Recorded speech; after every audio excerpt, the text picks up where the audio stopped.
What's up guys, Dude's Corner here. Today I'm going to be showing you my 2020 Rubik's Cube collection.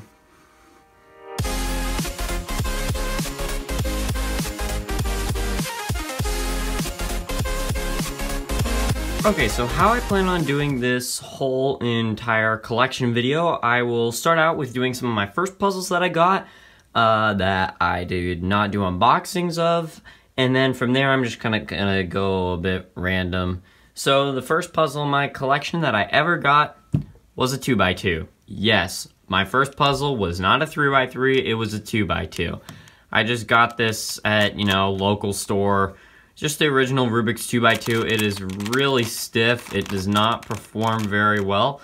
But hey, first puzzle, so definitely gonna hang on to this because it's kind of what started everything. The next puzzle in the collection was the Rubik's Cube 3x3. And this cube here is also a Rubik's brand. It is really stiff. I tried doing a little bit of breaking in on it, trying to loosen it up, and it really did nothing. But yeah, it's one of the Rubik's brand. You can suspect that they're not going to be really good turning, but it was my second puzzle in my collection, and it was definitely one that was great to have for being one of my first puzzles to ever solve. Next up was the Rubik's 4x4. This is a really, really stiff puzzle. Sometimes when you turn certain layers, it'll automatically turn some of the other ones without you even trying to turn it. And it does not perform well. It locks up very easily, but it was my first 4x4, and I thought the Rubik's brand was amazing at the time for how strong they were, but yeah, that wasn't really smart of me. The next cubes are the MFS series of the 2x2, 3x3, 4x4, and 5x5. So we have the MF2S, the MF3S, the MF4S, the MF5S, and these were a lot better cubes. They don't have the most amazing corner cutting, but they're definitely a lot better. So this was my first 5x5 that I got, and it still does perform pretty well, although occasionally it does explode on you without you trying to have that happen. But otherwise, these are all very good cubes, so they were definitely good to have for my collection. The next cube that I got was a mini cube. I actually own two, but the next one that I actually got would have been this one right here. These two mini cubes, they perform all right. I definitely do feel like that they could be a lot better, but they're mini, so they're not meant for speed solving, but they're all right and they're good to have for the collection.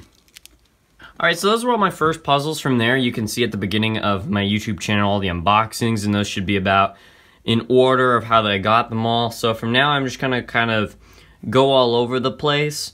So since we started with 3x3s last, I do have a mini 3x3s. I do have another mini 3x3 right here. This is the Chi. I don't know what size. I think this is a 40 millimeter. Or no, maybe it's a 35. And this actually does surprisingly perform very, very well for its size. I have no idea how this thing does this good. It's a keychain. I got it in a set, and yeah, it's pretty good. The next puzzles on the list are 3 Chi Mega Mixes, and these are all pretty much the same. There's really nothing different about them except the fact that this one's white, and this one's stickers are a little different. This one, though, does feel like it turns a little bit different compared to the other ones, but they're all pretty much the same. They all have the exact same mechanism, so they're all very great to have. These are all my Mega Mixes that I own, and they're really great. So they're good turning quality, but I wouldn't say they're really great for speed solving with. The next puzzle on the list is the Gigamix. The Gigamix is basically a 5x5 Mega Mix, and this thing is surprisingly very, very good at turning. This is the Shank Shou Gigamix, and I've done a lot of solves on it, and it is really, really good. It's really stable, and it's got this satisfying turning feel to it. So it is definitely really nice to play with. The next puzzles on the list are 2 Muir Cubes. I did have 3. I gave one to one of my friends because he didn't have one. He's probably watching this video right now, so hi friend. And this Chi Muir Cube, they're both the exact same. Basically, how you solve them is rather than by colors on a 3x3, you have to solve a 3x3 using shapes. So you solve it exactly like a 3x3, but it is definitely a different feel to solving it because you can't just depend on the colors for everything, rather you have to depend on the shape and size, so it's definitely a cool challenge for solving. Next puzzle on the list are two Chi cubes, and both these cubes are the exact same. There's no difference in them, and they turn from the corner. And the interesting thing about this cube is that the fact that when you turn it, you're actually cutting the entire puzzle in half, which is kind of interesting. So it's definitely a different change for all the different, like all the other Rubik's Cubes, because it actually turns from the corner rather than, you know, from the side. But they're definitely a cool puzzle. They're very simple to solve, and they're really great to have in the collection. The next puzzle on the list is the Fisher Cube. Now, the Fisher Cube is basically a 3x3, but they cut the corners off and extended the edges out. That way, your edges become your corners, and your corners become your edges. It's a very interesting shape design, and it's a very, it solves exactly like a 3x3, it's just everything is in a different position than rather where it would be on a 3x3, and you have to hold it on 45 degrees like this, and this becomes your right side basically. So it's very different compared to all the other puzzles, but it solves exactly like a 3x3, so it's definitely really cool. The next puzzle on the list, which is in my opinion the hardest for me to figure out, is the Axis Cube. Now, I've solved this puzzle a few times, and I really don't want to solve it again. And it basically is a 3x3 cut in some really, really weird ways. And it turns like this. And this seriously does get really messed up, especially with some of the turns you can create on it. You know, so it gets really hard to follow along, and it solves exactly like a 3x3. But because there are so many different pieces, shapes, and sizes, it gets really hard to follow along with what you're doing. So definitely a cool puzzle, just very, very difficult to solve. Next cube on the list is the Windmill Cube, and the Windmill Cube also is another 3x3 shape mod that your edges are, these are your edges and these are your corners, and you have to kind of hold it at a slight turn rather than 45 degrees like the Fisher Cube, and it turns like this. So it definitely can get a lot, like it can definitely get really messy, but it solves exactly like a 3x3, and it's probably just as hard as the Fisher Cube. So it's definitely another cool puzzle to have, although it definitely is very different compared to all the other ones. This next puzzle on the list also is a Windmill Cube, although this Windmill Cube, I did a mod on it. This was my first modded puzzle that I ever made, and you might look at this and see, well, what's the difference? Well, you might notice how the centers aren't in the same position as they were before, and then you might be wondering, well, then what can you turn? Because, you know, like this isn't going to turn. Well, what you got to do is you got to misalign it so that this piece here is lined up like this, and then it turns like that. So this definitely can get very crazy. If you try solving it like a regular Windmill Cube, you'll come across some parity cases, and it definitely does get a little bit confusing. So it's definitely cool to have in my collection, because I've solved this a few times, and every time I solve it, I still get a little bit confused by it. Next puzzle on the list is the 3x3 Gear Cube. Most times when I show this to people, they will think that this is a hard puzzle, because when you turn it, it just gets all mixed up like this, but it's actually easier, and the reason why is because every time you try to make a turn on it, you always have to turn it twice.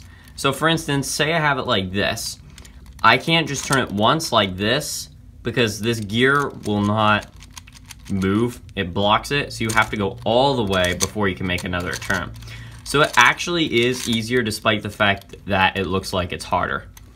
The next puzzle on the list is the 2x2 Gear Cube. This puzzle is actually surprisingly big for its size, and it turns similar to the 3x3, but its solve is completely different. And it is quite distinct compared to the 3x3 Gear Cube. the way it moves is like this.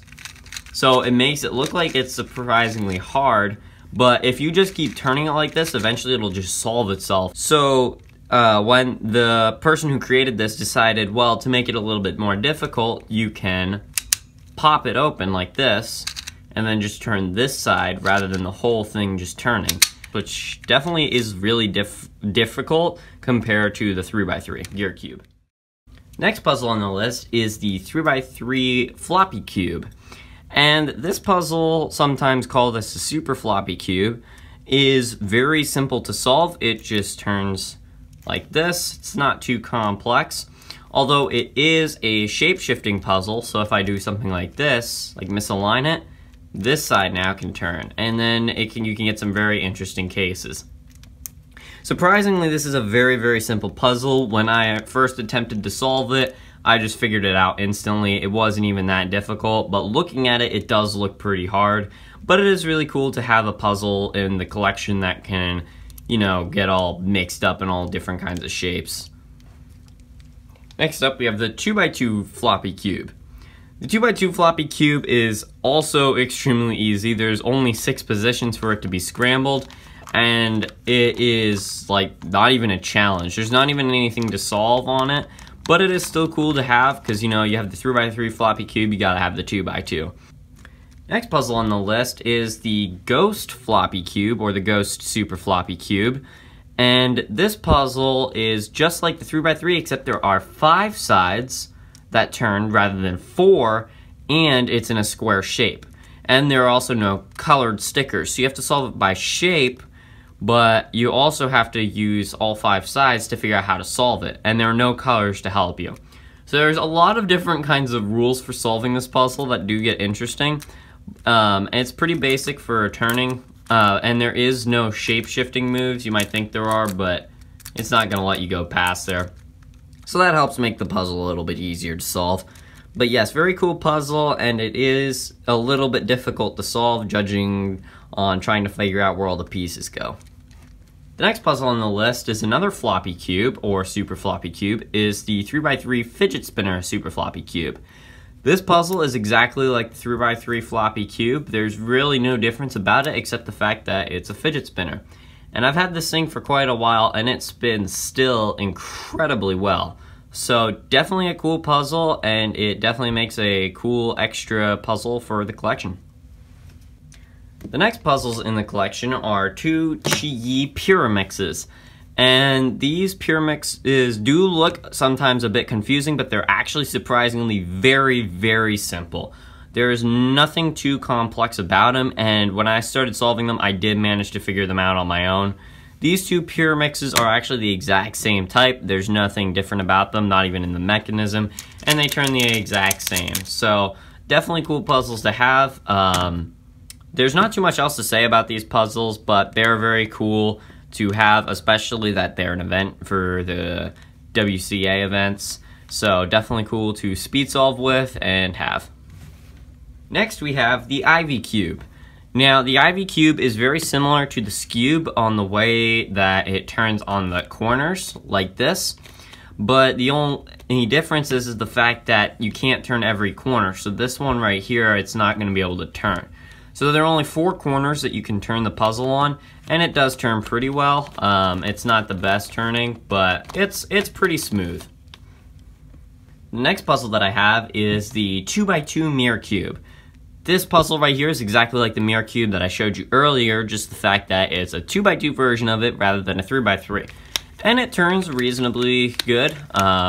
It's not like the best turning, but it's not really meant for speed solving, just cool to have for the collection, and it's definitely a neat puzzle to solve, and it's not even all that difficult.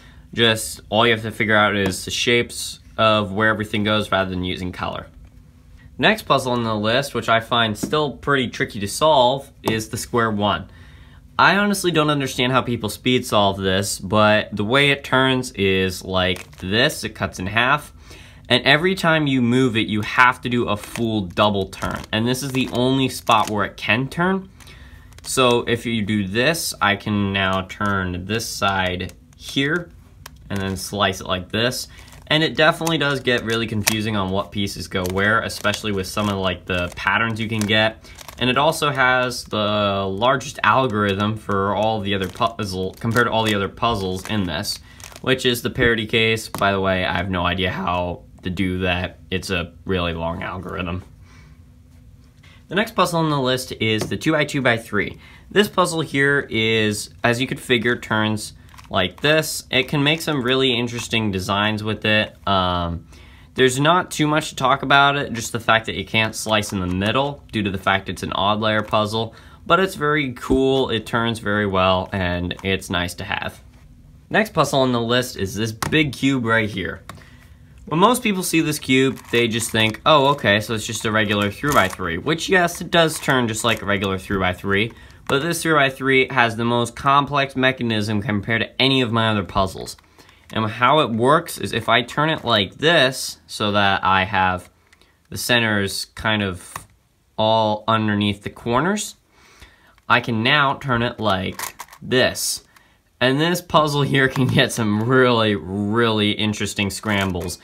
It is very, very confusing to work with because you have to treat your centers now as edges rather than just your regular centers. And there are a few parity cases that come along in the way, but it's definitely a cool puzzle and it's very complex and I really like the idea of it. Next puzzles on the list are the Shank, Shou 2x2, 3x3, 4x4, and 5x5. These puzzles here are pretty basic mechanisms. I used all these for my teardown and reassemble videos, which you probably saw a little while ago. And they're all pretty good. They're not really good with speed solving. They're just easy to pop open. That's why I really don't speed solve with them. But they're good to explain mechanisms on cubes because they're easy to get into the inside with. So they're definitely good for all kinds of things like that rather than just for solving. Next cubes on the list are the Chi Sail 2x2 and 4x4. I think it's the Sail W, I don't know. But Sail something or other. And these ones are okay. They're not all that amazing. They don't have really good corner cutting, but they're all right. I definitely would say that they need a lot of breaking into before I would recommend these things for speed solving with. But they're really okay. So they're good still to have for the collection. Next puzzles on the list are the Shank, Shou Mr. M series, 2x2, 3x3, and 4x4. And these puzzles are insane good. They all have magnets in them, and I just can like turn these things really well. You don't even have to put effort into turning them, although I will say the 4x4 you do kind of. I'm not really all that good at 4x4, but they're very lightweight. They're perfect size for me, and the magnets are actually strong, which is how I like it. And some of the algorithms, you know, that you can just perform become so easy to do on them that these are just like the perfect speed cubes. They're really great for their price, their budget, and you don't really need to set them up right after they're out of the box. So great puzzles and great for speed solving with. Next puzzles on the list is the Chi Thunderclap version 2 and the Chi Thunderclap version 3. In my opinion, this cube is terrible, this cube is amazing. This one here is absolutely terrible. It's really like a workout for your fingers to get the turning to go well, and it corner twists just so easily that when you're speed solving it, it'll just instantly do it and you're not even trying to have that happen. Chi Thunderclap version 3, on the other hand, I have a lot more turning speed that I can do on it. It turns incredibly well. I wouldn't say it's as great as the Mr. M, but it's still pretty good. I do feel like, though, that it needs to be just... I might tighten it up, actually, because, like, it still kind of can corner twist, just not all that well. But it still sometimes happens during the solves, which, as I'm sure all you know, Thunderclaps are kind of known for that to happen. But they're still good puzzles. I don't really use this one all that much. I use this one occasionally, but they're still cool to have for the collection. Next up, we have a Muir 6x6. I'm not quite sure what Muir 6x6 this is, sorry. And it's pretty good for turning. I would say that it is a little stiff, but I don't want to loosen it up due to the fact that last time I tried, pieces kind of were crumpling everywhere. But, so I kind of kept it at the tension it was ever since out of the box. And it's okay. It was a little stiff when I got it, but it's okay for a puzzle. I definitely would say, though, that this is not the good 6x6 for speed solving with, because it has some terrible corner cutting, no magnets, and needs a lot of setup. But I'll probably be getting more 6x6s in the future due to the fact this was my only 6x6, and it is really fun for me to solve 6x6. It's actually one of my favorites. Next puzzle is the Chi Yi 7x7. This puzzle here is really great. 7x7 is really fun to solve. It does take a long time, but it does not have all that good turning. It is definitely great. The only thing I do not like about it is the fact that these can pop out. Surprisingly, I have not lost any of them. I really am surprised that I have not. And I've been really good with keeping them up. They don't pop all that often, but they still sometimes do, which does get annoying. And then one time when I was solving it, this corner here actually broke off, not popped, literally broke, and that took a while to glue and get back in. And now it's okay. But if you just want a 7x7 that you can solve, get this one. But if you're looking for like a 7x7 to speed solve, don't get this one. And now the last cube in the collection, and not least, is this one here. Now this cube here, it does have a case. I realize this case actually came with the Thunderclap V2. Now I just use it for this. And this cube here is the one that Jeff Park signed when he got the world record, which is absolutely still incredible for me to think about that Jeff Park actually managed to get a world record. Alright, so there you go. That is the whole collection. I would bring them all back up here, but now they're all kind of lying on the floor. But anyway, thank you all so much for watching. If you enjoyed this video, make sure to hit that like button, as this video took quite a little while to film. I do want to have one of these videos every time, like every year, of my full collection to show you guys how it's been progressing. And of course, if you want to stay tuned for more videos, because there will be some more coming out really soon, make sure to hit that subscribe button and turn on the bell notifications to be notified when more videos are coming out. So, thank you all so much for watching, and I will see you all in my next video.